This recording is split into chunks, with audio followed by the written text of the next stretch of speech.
This is the Western Washington Amateur Television Society net on the 08 machine. I'm Dave, KD7CYM. Western Washington Amateur Television Society is a group of amateur radio enthusiasts that take to the airways with fast scan television. We have a repeater located up on Cougar Mountain. We transmit on 70 centimeters. It's a crossband repeater. It spits out images at 1.2 gigahertz. Also, to find out more about the Western Washington Amateur Television Society, please Google WW7ATS. That's Google WW7ATS. That will take you to our homepage where you'll find out more information about our group, the frequencies we transmit on, and also on the homepage is a link to YouTube where we stream our nets that are held on Wednesdays and Saturdays between 8 and 9 o'clock.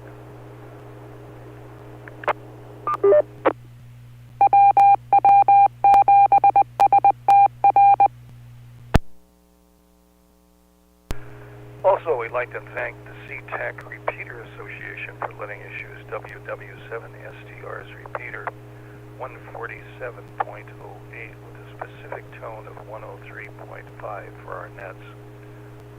So with that, I'll pause in case anybody has emergency traffic or needs to make a contact before our net gets fully underway. Again, this is Dave, KD7CYM.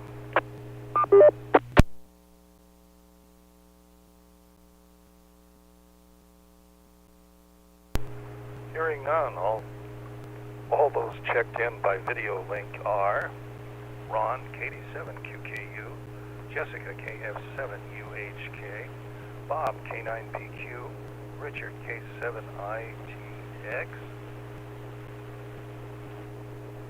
and myself, Dave, KD7CYM.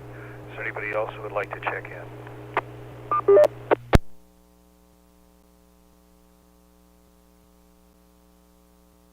Connected, K9PQ. Tacoma.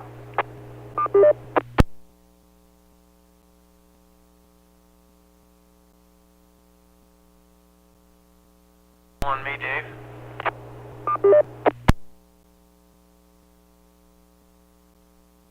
Peter, the announcer on the repeater covers you. Okay, this is Ron, KD7QKU over Tacoma. Hello to everyone on the net tonight. It was a little bit cooler day today. Sounds like the ice cream man's going by. Today's not a good day for ice cream sales over at the park. But anyway, so we didn't get much rain here. Actually, this morning, I don't know, 7:30 or 7 or something, it started kind of sprinkling, but it never got the sidewalk completely wet. You could still see bare concrete, so there was nothing measurable. But it was kind of cool, so I got the hand truck out and my little air compressor and wheeled it out to the motorhome and checked the pressure in the tires. On the passenger side, the inside dual, it always loses a little bit of air. I think it's the valve stem. They put metal valve stems on them on the inside tires so they stick out so you can get to them to air them up. Ever since they did that, that one goes down a little bit. But it was down to 40 or 50 pounds compared to 80 or near 80. So anyway, I aired all of them up.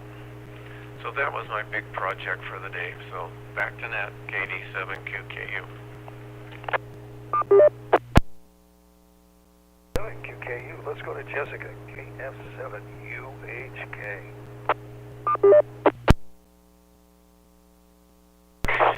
Windows 7 computer is Jessica, KF7UHK. Eventually it'll catch up, but right now it's not catching up.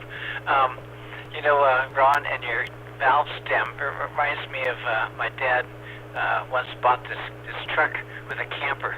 I think he paid about $2,000 for this old Ford 100 with this old camper, and we went to New Mexico once in this camper, and when I was 17 or so, and he had a little bottle of this stuff to check to see if there are gas leaks.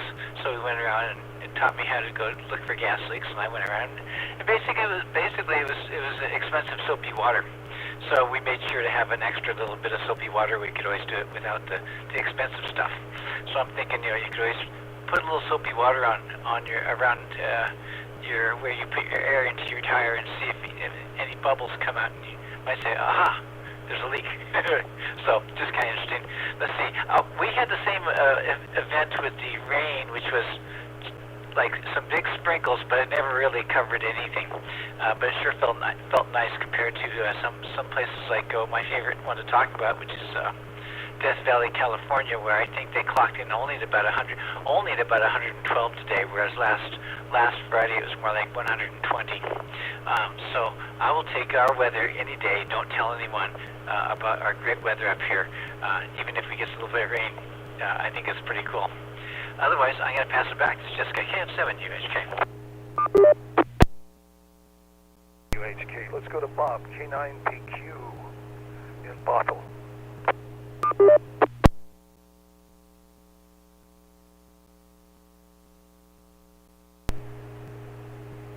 Okay, guys. Oh, let me switch myself in here.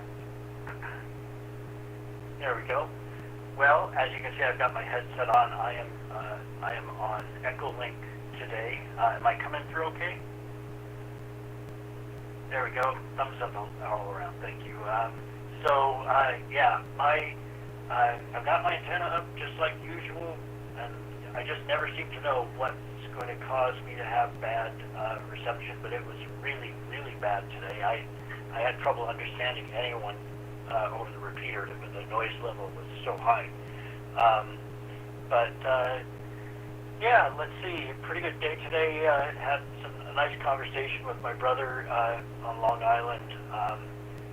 We're going to have a family reunion soon, and so we're all kind of communicating more as we lead up to the family reunion that's going to be at my sister's place in Vancouver, Washington. And I may have mentioned this, but I got lucky. I had to wait till 1 month before the reunion to get an RV spot at this one place that I wanted to go. They want to give priority to people that are going to stay for longer term. So if you're staying for just a short term, you have to wait until 1 month before. And I was just almost right on 1 month before when I called them, and when I went online, I guess, and I got a spot. So very happy about that. That's where I'll be staying. I'm not sure how long I've got here, so I'm going to go ahead and end it right now and send it back to Ned. This is K9PQ.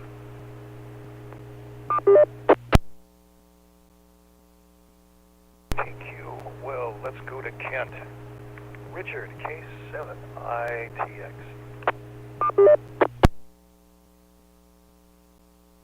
Well, so those of you who were here last week will know what I'm talking about when hey, Ron, eat your heart out.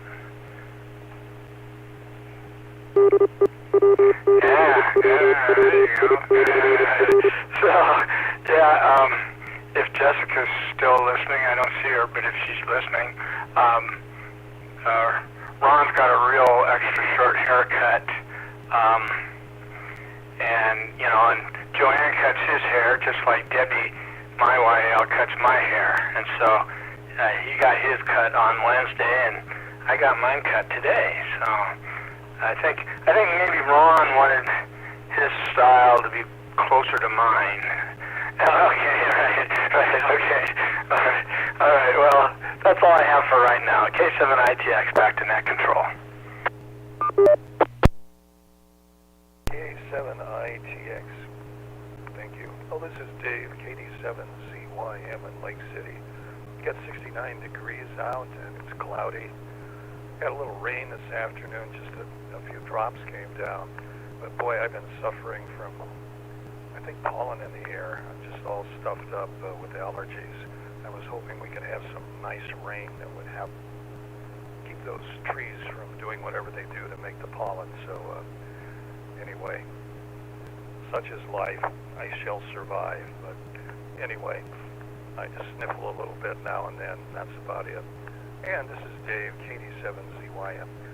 And I did a little bit of paperwork today, did some reading, and watched a couple of shows on TV, but that was about it.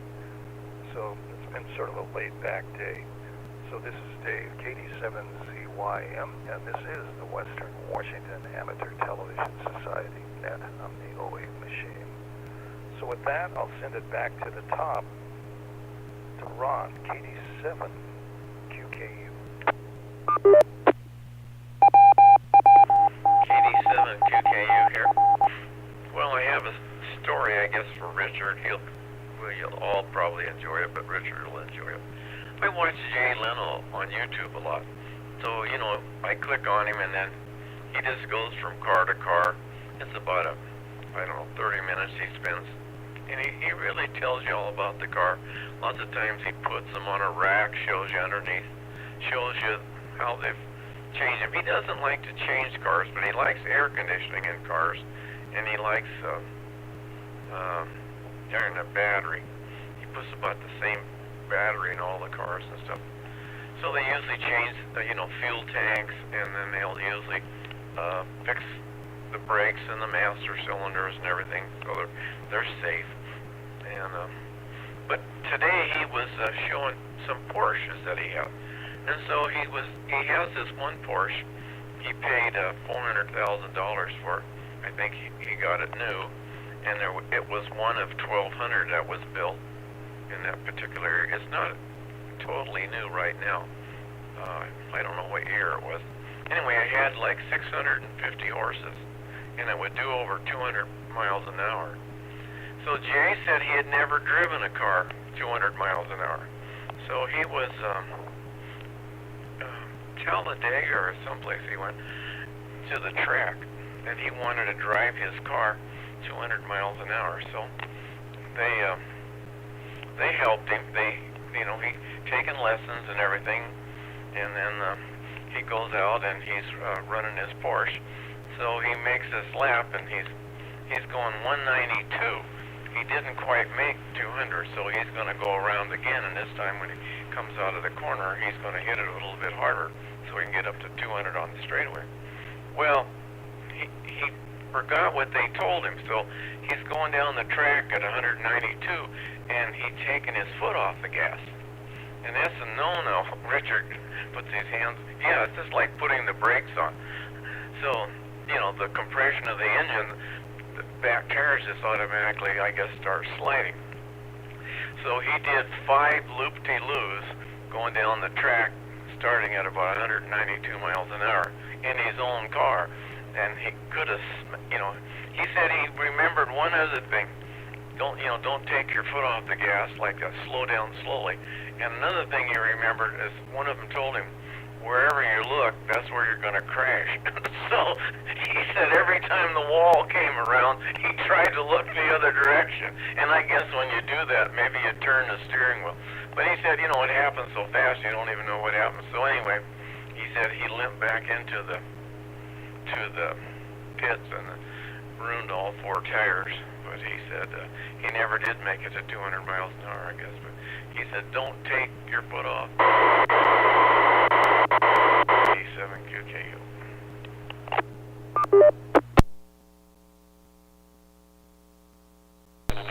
Let's go to subject at 7HK. That's a wild story.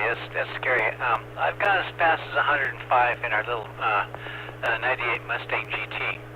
Before it had an unfortunate someone ran into me and pretty much totaled it. It wasn't very bad, but it was an older car, and so and they hit me in the back quarter panel. But going 105 made me feel like if I'd made any mistakes, I would have been off the road somewhere. We did this over in Eastern Washington on Highway 97, going up towards Tenasket, middle of nowhere. No traffic around, no one to witness us doing this, because we just didn't want anybody to see us doing this, just in case. But yeah, that's really fascinating. Let's see. I'll just tell you real quick. We bought some salmon today, and I got some alder chips that I'm smoking in our electric smoker on the back porch. I'm going to go 3 hours at 180 degrees. Should turn out like candy is what I'm hoping for. We got it covered with salt, brown sugar, some molasses, and some butter. And then I planted a couple of potatoes out in our front yard in our condo here, and between the beauty bark, they've come up very nicely, and so I pulled out a couple of potatoes out of the ground, and I'm cooking those in the oven right now. They're going to be delicious. So that's what's happening here. There was a little static on your last transmission, just a little bit. I think we got all the story. So very cool. This is Jessica up in Everett, KF7 UHK. UHK, let's go to Bob, K9PQ.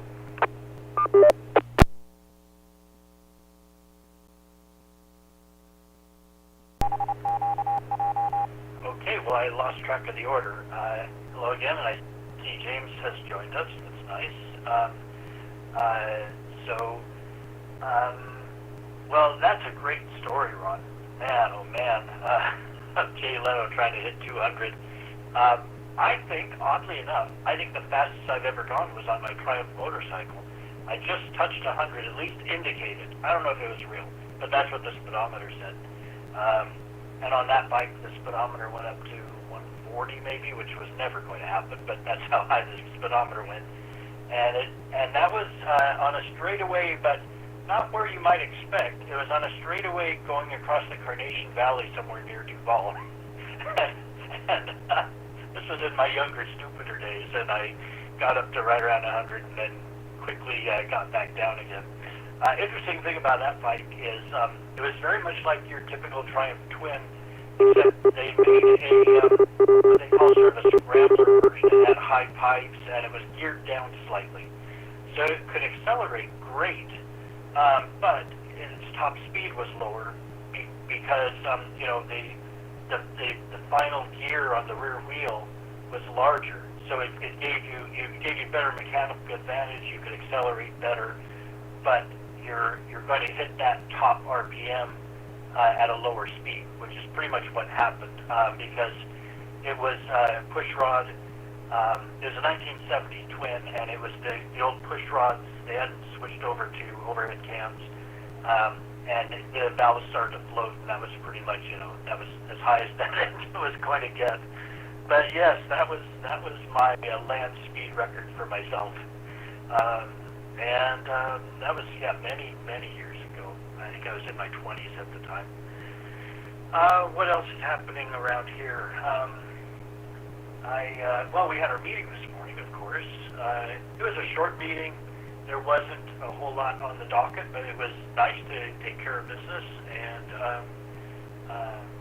so it was nice to just kind of get ourselves together again. I guess I'll leave it at that. Again, I'm not sure how long I've got. Send it back, K9PQ. PQ, let's go to Richard, K7ITX in Kent.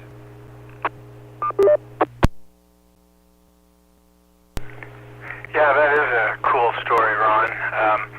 And that's any car like a Porsche or any of the Indy cars. I know you just don't lift. That lift meaning you don't take your foot off the accelerator or de-accelerate suddenly, especially suddenly, or maybe not at all. I don't know.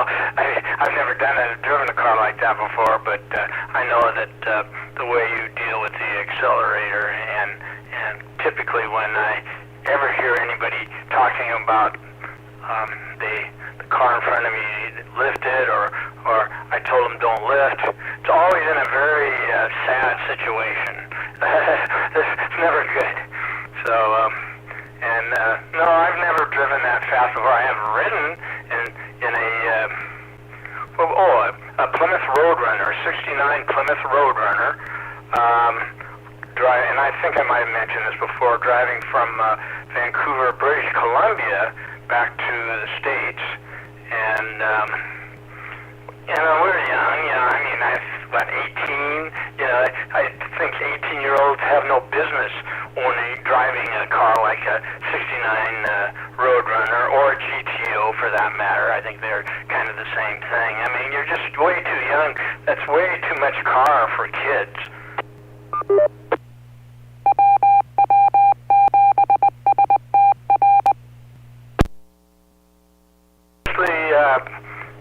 Coming back from BC in a foreign country for that matter, and it's dark and a little foggy, and we hit 142 miles an hour. So I mean, tell me that isn't insane. And then to even make matters worse, you know, we spent all our money at Gastown. That's where, you know, kids are allowed to drink in Vancouver. Spent all our money there, so we were totally broke. And so of course, when you're driving like that in a gas guzzler, you're going to run out of gas at the border. And we did. Well, not completely. We made it to the gas station in Blaine. However, I told you that we didn't have any money, but we had a checkbook with no money in it. And so after we filled up and we began to write a check, oh, no, we don't take checks. Well, we don't have any money. You have to take a check. So he proceeded to put us up on the hoist. He was going to drain our gas tank. And then the Blaine City Police showed up. Now, they never got out of the car. They were just watching. It was pretty weird. I'm glad they never got out. And he never did drain the gas. And yes, his check bounced. So I tell you, there's usually never a good story associated with 18-year-olds, big cars, and going over 100 miles an hour. K7 ITX back to net control. ITX. Well, let's welcome James aboard. WW7N from Bellevue. All. Well, you know, the one thing about a bouncing check, that's better than the bouncing car off the side of the road. That's the good news there. Yeah, but it doesn't take a GTO to get you into trouble. I was in a Volkswagen 411, which it's a tribute to smart German engineering. They only made that car for 1 year, and then they came out with a 412, and then I think they stopped making the 412 pretty soon after that, recognizing that it was a car that, like Shelley said when she wrote the novel Frankenstein, there are some things man was never meant to tamper with. And, you know, trying to put that kind of an engine in a Volkswagen product, I don't know, it's like serving milkshakes at a bar. You just don't do it. Anyway, I recall I was driving really fast, way faster than I should have on the North Texas roadways that were very straight, and I suddenly realized that I could turn the wheel and the car wasn't turning, meaning the front wheels really weren't in touch with the ground anymore. I was just a bullet going down the road, and the reason it was okay is because there was no curves, which is a good thing. It's a good thing.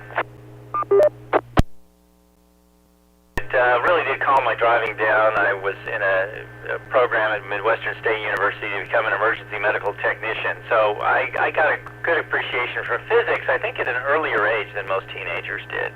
So that was a good thing.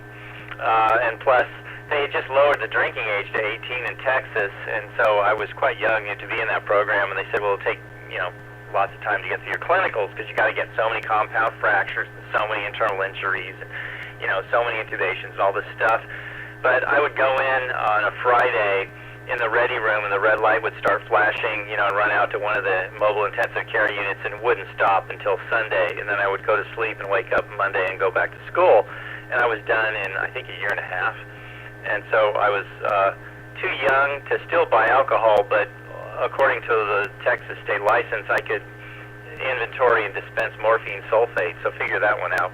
Yeah, they had to change the rules. I was not the only one. There were two other people like us in South Texas, so they had to change a few things because it really didn't work out well. Anyway, that's it for the story from WU7N in Northeast Bellevue. Let's turn it back to Dave on net control. And I get an ID in here again. This is the Western Washington Amateur Television Society on the 08 machine. Again, I'm Dave, KD7CYM. Well, I can recall when I was in high school, my junior year, wow, I managed to get my first car, a 36 Dodge. Boy, whoa, I really had a machine. So I had to test out, see how fast I could go. And I pushed it all the way up to 85 miles an hour.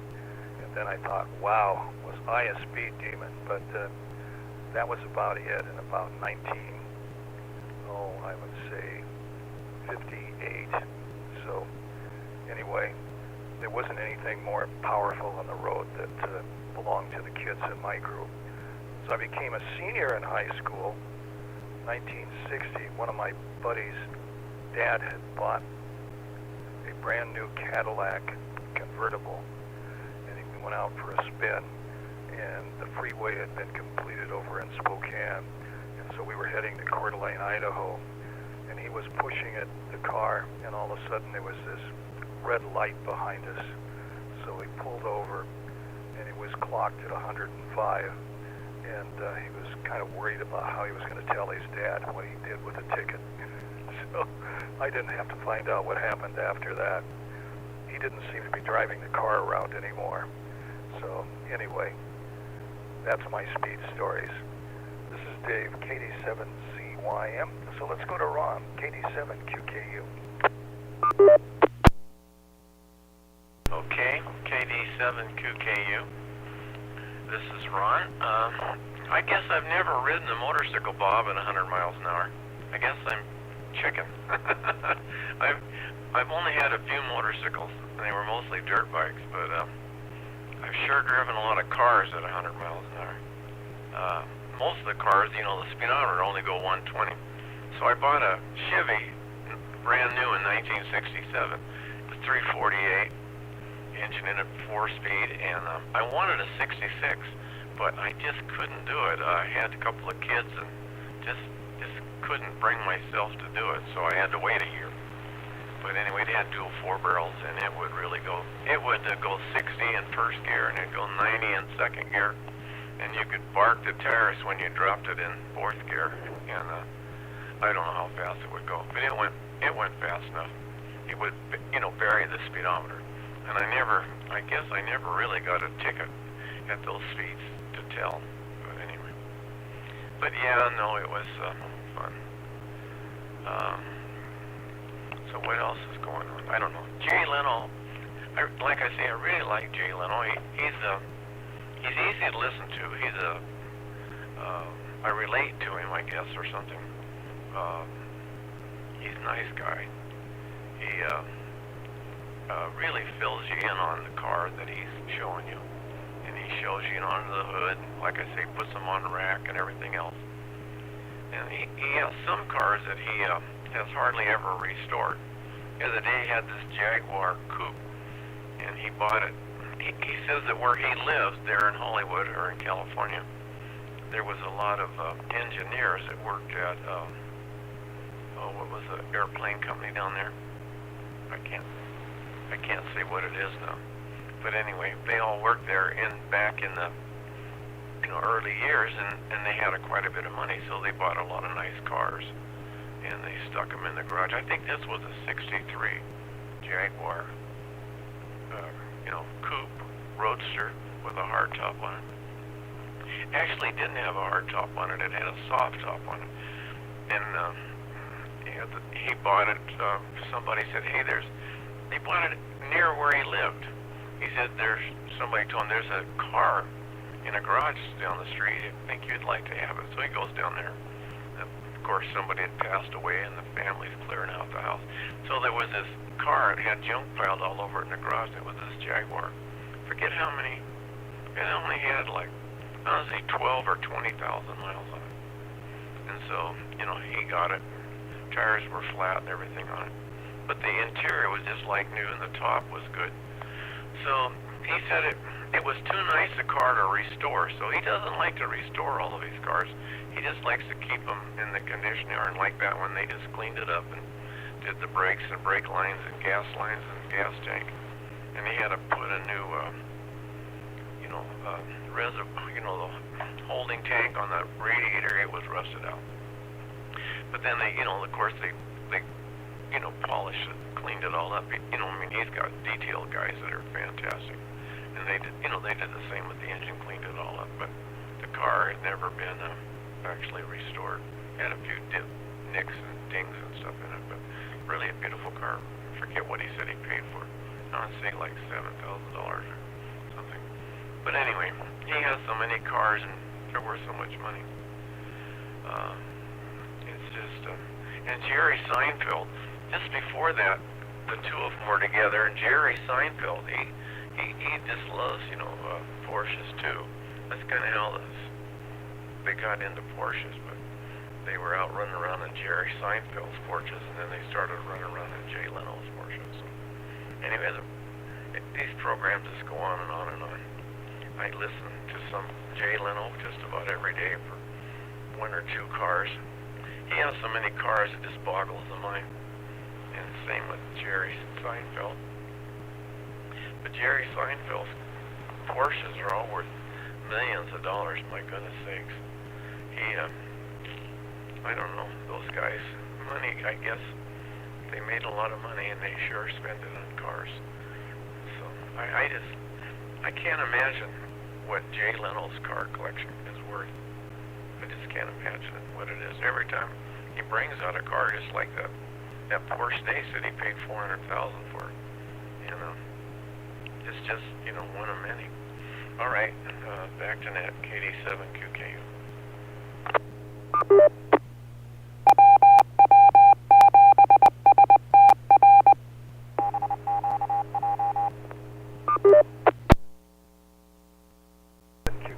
Thanks for that. And get a quick ID here again. This is the Western Washington Amateur Television Society at the 08 machine.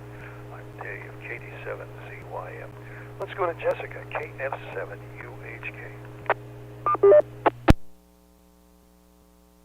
Stories reminds me of we were down in San Diego. I think it was around Christmas time, many years ago. And I had found out by looking on, I think my GPS I probably took along with me, that there was HRO stores down there, ham radio, or you know what I'm trying to say, the ham radio outlet stores, and there were a lot of them in the area I was in. There goes my computer. I think it just got too hot.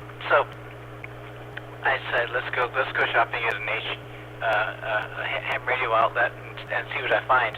And I bought myself a nice little FTM 400 radio. Didn't open the box or anything, kind of left it in the box, stuck in the trunk of the car. And later that day we said, let's go take a drive out towards the desert, basically the desert. We also had a friend with us named Doreen. So out towards the desert, eastbound. We made it to Mexicali. I think we stopped at a fast food store or something like that. And everybody except for me wanted to go across the border into Mexico. And I really didn't want to. I think they wanted to go to Tijuana or whatever was on the other side of Mexicali. So I thought maybe, I could just kind of sidle up to the ingoing route over to Mexico without actually going in, maybe ask a few questions before I actually cross the border. But it doesn't work like that down there. When you drive across the border, you're in, they let you in. It's no big deal. Just come on in. They're filming your car. They're taking pictures of it on the way through automatically. You're in. There's nobody saying, oops, let me see your passport. They don't do that down there. Let me break real quick.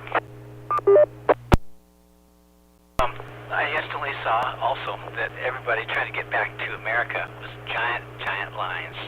And it's like, I did not want to be over here. I just want to get back to America. So we got back in line, and probably 2 hours later, we finally made it up to this kiosk that said something very fast, probably in English, but I couldn't understand it.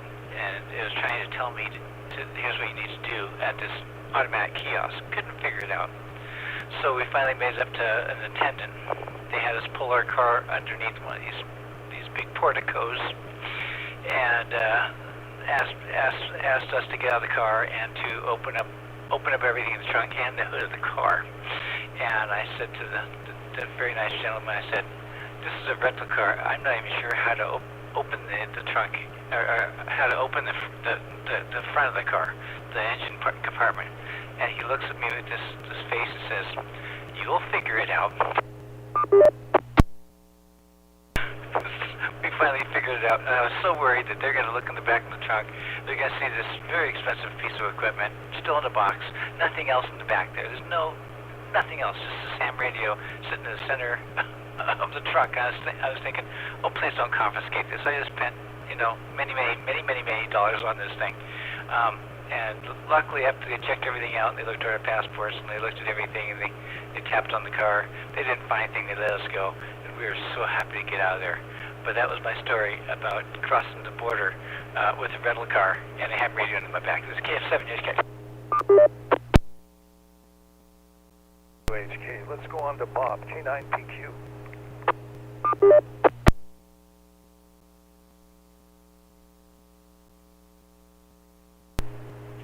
Okay, well, I don't know why exactly, I'm always nervous crossing the border, and I've never, had any contraband that I can think of, maybe it would have been alcohol, if anything, probably, but, I've just always been nervous and careful about that, and always watch what I say and everything, but I do have a border story from my brother.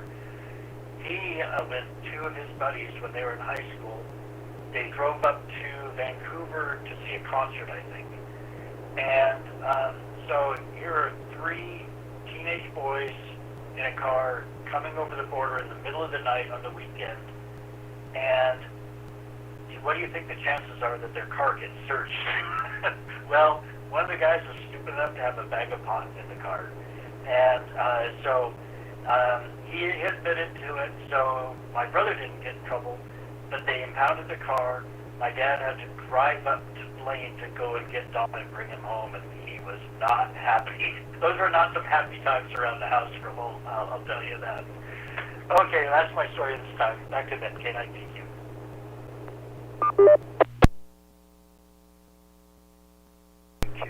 Let's go to Richard, K7ITX.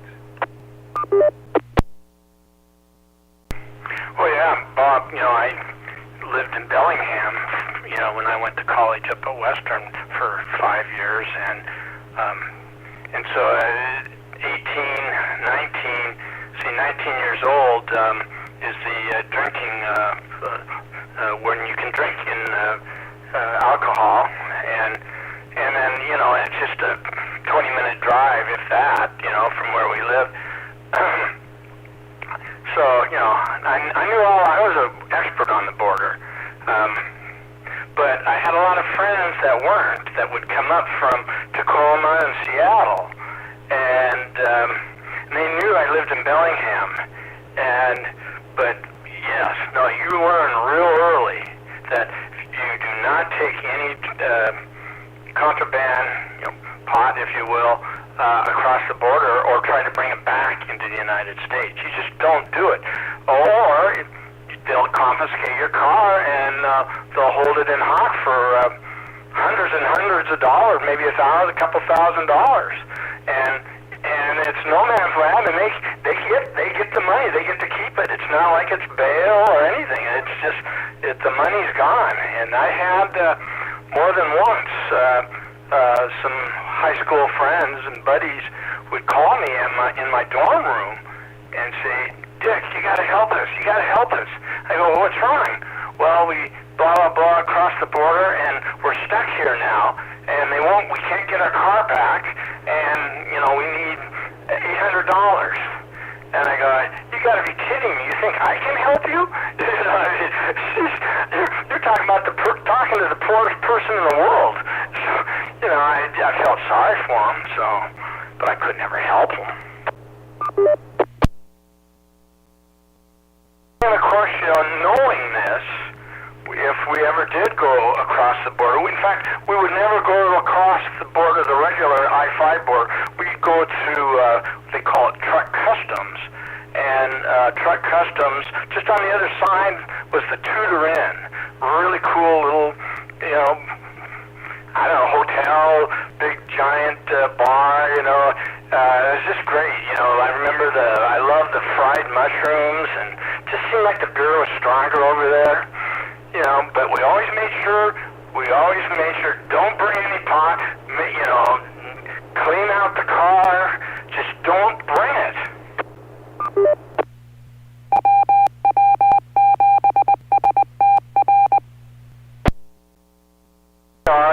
You know, I guess it was probably 1973, and we're in a white van with no windows, you know, and there's, I think, 5 or maybe 8 of us in the darn thing, and it's, you know, it's 1 o'clock in the morning, just like you would think, and so, yeah, they want to search us and the car.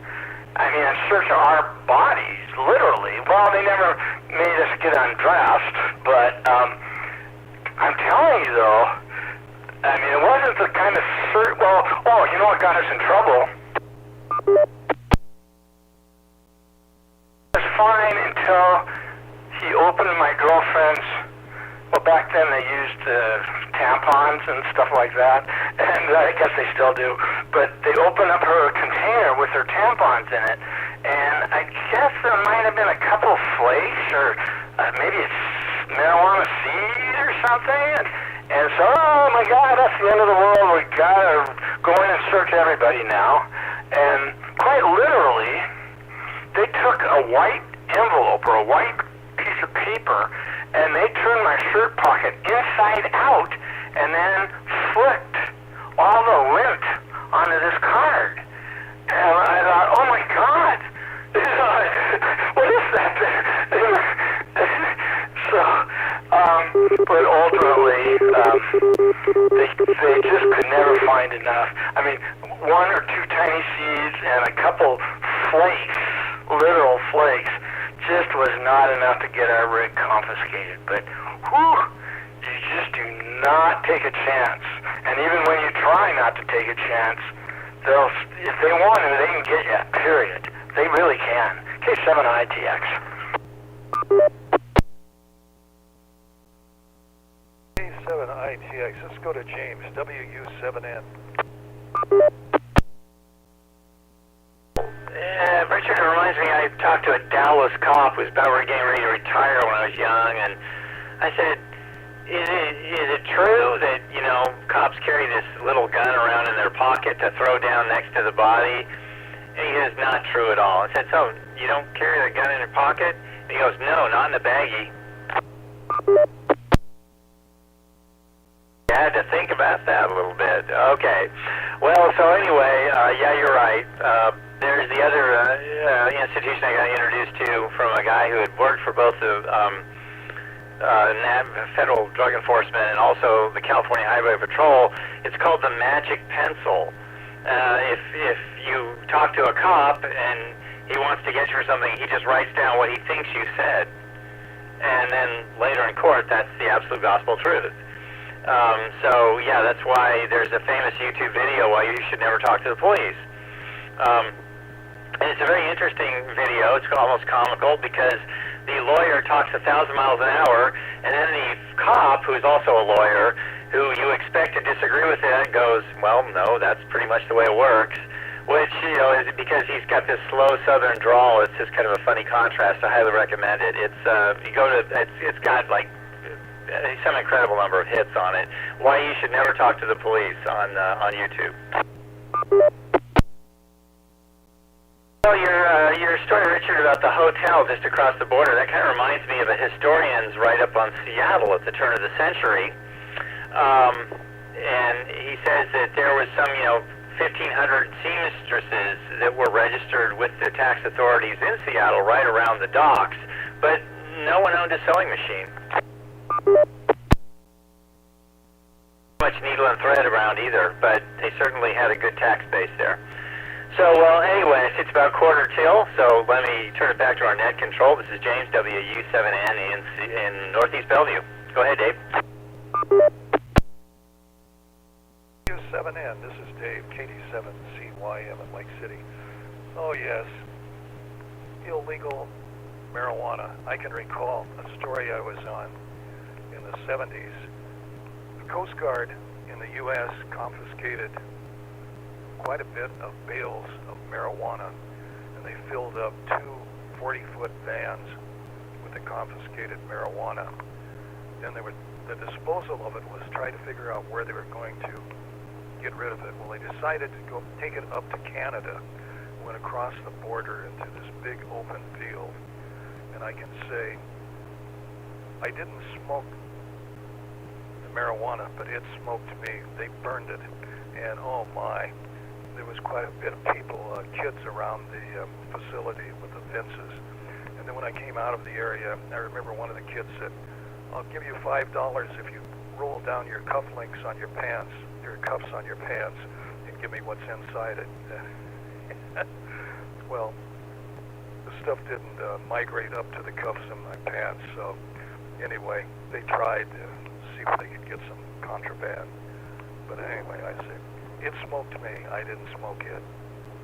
And this is Dave, KD7CYM in Lake City, so we'll bring it back up to Ron. Good stories tonight, KD7QKU here. Well, I had a Mondo come over and fix my broken railing on my porch, steps last Saturday, and then after he poured the concrete, put the bracket in it, we sat down and visited for a while. He's been here 20-some years from Mexico, and he has one sister, I guess, that lives there, and his dad lives there. Well, his dad's up here visiting now. He came up for a month, and I think Armando has four or five brothers and sisters, and they're all here except for the one. And so Joanne, I think, asked him when he was going to go back down and visit his family. He said he wouldn't go down there on a bet. He's afraid he'd never get back. He said that, the mafia down there is run by the cartel and everything. And if he went down there, chances are he'd have to spend, $10,000 or something to get back.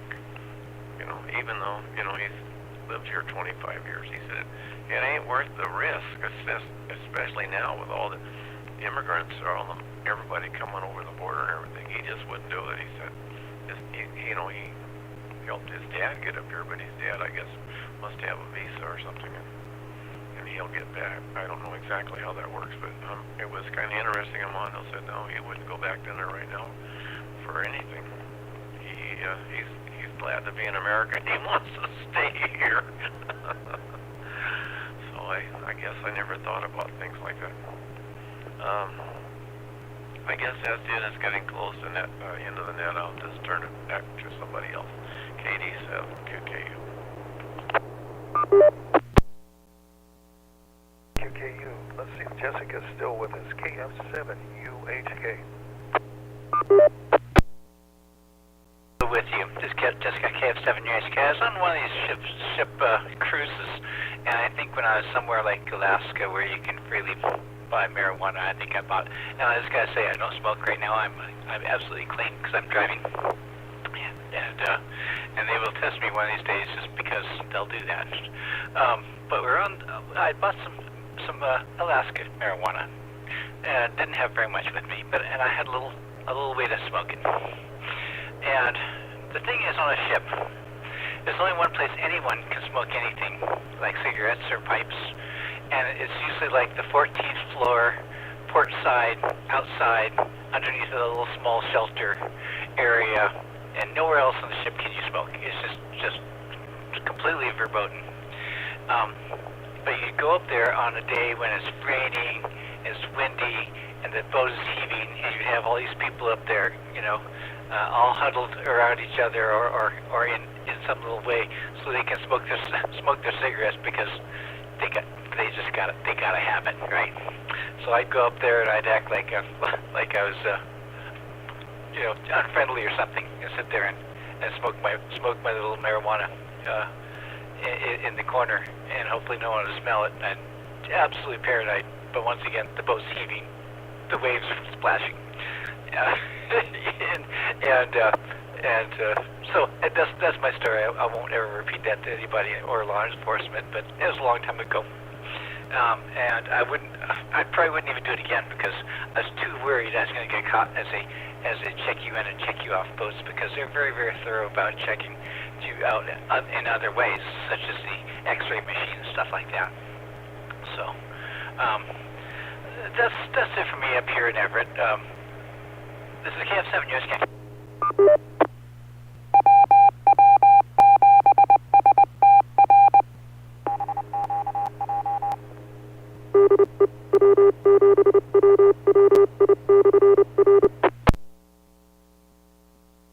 UHK, let's go to Bob, K9PQ in Bothell.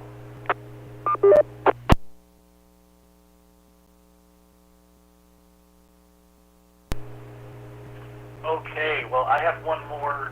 I can't remember for sure if it was at a border or if it was boarding a plane or something, but it was. I actually had my bags with me, and they had X-rayed them, and they pulled it aside and asked me to open the bag. And I said, oh, okay, sure.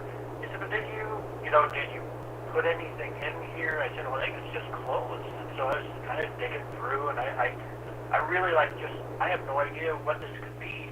They said, well, there's something. They wouldn't describe it. They didn't say what it was.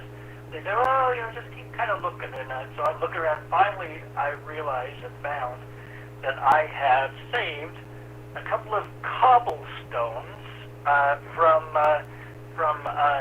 Portugal, because they have cobblestone everywhere, black and white cobblestone everywhere, and I didn't take these out. They were loose. There were a lot of them that got kicked out and were loose. So I grabbed a couple and took them with me as souvenirs. And, I mean, to these guys, it looked like it could have been plastic explosives or who knew what. All they knew is it showed up on their X-ray as these cubes of solid matter of some kind. And so they, but I pulled them out of the socket and said, oh yeah, of course. As soon as I felt it, I pulled them out of the socket and showed it to them, and everything was fine. So yeah, that's my other border story for the night. Okay, back in it, K9PQ. PQ, let's go to Richard, K7ITX in Kent. Well, this isn't really a border story, but actually, but TSA and flying and all that business kind of like the border, and so I had a place down, weirdly enough, kind of by Calexico, Mexicali, but it was on the desert and had all my clothes and stuff. So if I traveled there, I really didn't. I could pack lightly, and I was still working, and so I'd work down there, but I'd take my drawings and plans, blueprints and stuff with me, but I also like to partake in a little bit of marijuana at times, and so, but I knew that, I couldn't just have it, I didn't want to get caught with it at TSA or anything like that, and so, but I came up with this weird little plan that, why don't I take my blueprints and just sprinkle it through, through different leaves, I mean, how could you ever bust, how would they ever look for it, just sprinkled between, I'm talking drawings with 300 or 400 sheets, so, and so, okay, fine, got through TSA, just no problems, carry on luggage, got on the plane. I was kind of nervous, though. I mean, I don't care how clever I was. I mean, I couldn't help that. And so, as we were sitting there getting ready, I thought, okay, I've done it. I made it. Then we get this weird announcement over the intercom. We're going to have to deplane. There's been a breach in the security. And I think I might have turned as white as a ghost. I don't know. It was crazy. And so, please take your luggage. We're going to have to go into a separate room and run your carry-on through the machine again. And so, oh my God, so, I couldn't believe it, How has that, I'm sure this has never happened to anybody, it's just too weird. Like we're going to a regular TSA, we're in a separate room completely with one machine and the agents and stuff. And so, okay, get in line like you do, and And so my bag is going through the X-ray machine or whatever it is, and so I thought, well, what the hell? I'll just look up and see what the guy, the main operator's doing.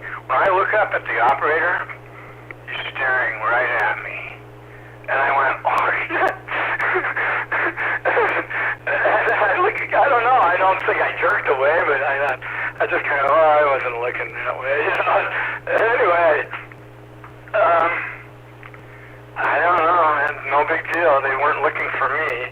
I think ultimately what had happened is they let us. We were like the first plane on the tarmac. We were going to be the first one out, and TSA wasn't in place, not for us, but for the crew or the luggage people or whatever. Some other breach of security. I don't know what the heck it was, but it's a pretty weird story, isn't it?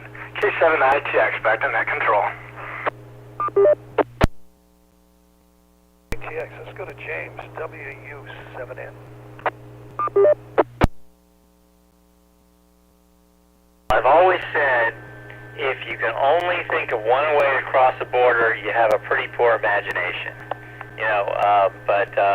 Anyway, I've crossed so many borders. I recall waking up in a hotel room just because I was so exhausted and across so many time zones. I didn't know what country I was in. This was before cell phones and the ever-helpful internet, and so obviously I knew it was somewhere in Western Europe. But they got all those low countries and everything in there, so I was going to think around, and apparently this is not an uncommon question for the concierge. Where am I? But it is uncommon for someone stone cold sober and not under the influence to ask it. And he was very helpful. He said, be sure to hang the little sign on your doorknob that says do not disturb. You need to get some rest. So anyway, I guess you can, if you travel around the world enough, you'll just hit yourself in the ass, won't you? Well, I can see we got 2 minutes left, so let's let someone else finish up the net. This is James, WU7N, good net tonight. Dave, take it away. WW7N, this is Dave, KD7ZYM in Lake City. Oh my, TSA, I have horror stories. Once I had picked up a book in a bookstore down in Phoenix, and I was flying out of Phoenix back to Seattle, and I had this big book into my backpack, and it went through the X-ray machine, and all of a sudden it didn't come out. And they said, oh, we need to detain you and your backpack. And so I was going to go pick up no, you can't touch it. You can observe us unpacking it. They took out the book and examined it, decided it was a book, and then they let me put it back in. They wouldn't put it back in themselves. They handed me the book and said, put it back in your backpack. And that was about the end of it, but I was surprised that they would stop you over, I don't know, contraband in a book, a bunch of paper. So, I don't know, maybe it was like a brick of something, like 2.2 pounds of something compressed into a book. But anyway, that was my experience and what I had there. And I think I'll probably just end the net at this point. It's a little bit, a minute or so early. This is the Western Washington Amateur Television Society net on the 08 machine. I'm Dave, KD7ZYM. We'd like to thank the SeaTac Repeater Association for letting us use WW7STR's repeater 147.08 for our voice transmissions for our nets held on Saturdays and Wednesdays between 8 and 9 o'clock. So on behalf of the Western Washington Amateur Television Society, this is Dave, KD7ZYM, terminating the net at 8:59. Good evening all.